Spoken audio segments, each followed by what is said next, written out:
Gary Carter, his first professional contract, I was involved in signing with Mel Didier.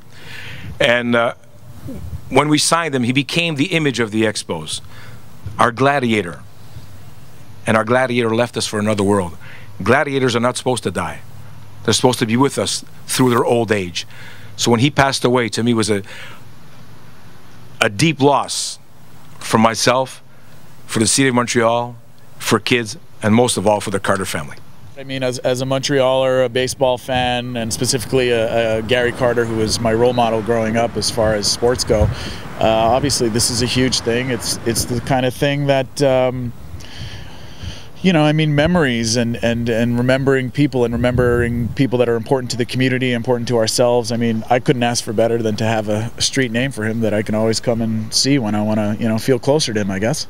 It's called Kid. I wrote it when I heard that he was, you know, basically had terminal cancer, and it just basically about my experiences with him specifically, because I was at a game, and it was at his last game where he retired and hit the game-winning double and all that, and I had actually made a sign for him that I drew myself and went down to show it to him, and he saw it and signed it. This is all during the media, but like right before the game, so he took time to sign it. And it happened that I was in back of him when they were singing the national anthem, and the picture of that image of my sign behind Carter was on the cover of the Gazette the next day, and it was the kind of thing that it really affected me as like a 13-year-old, and so I kind of recount that story during the song, and how I met him years later and told him about that, and he remembered and said he had that exact picture in his office at home.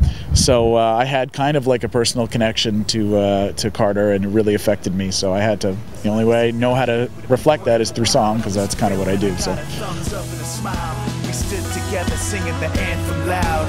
Pose to the cameras, held my sign up proud. The next morning, Dad showed me the paper cover. There is Gary, hand on heart, and me right above him. When I told Kid the story, he smiled and asked my name and said he had that same pic at home in a frame.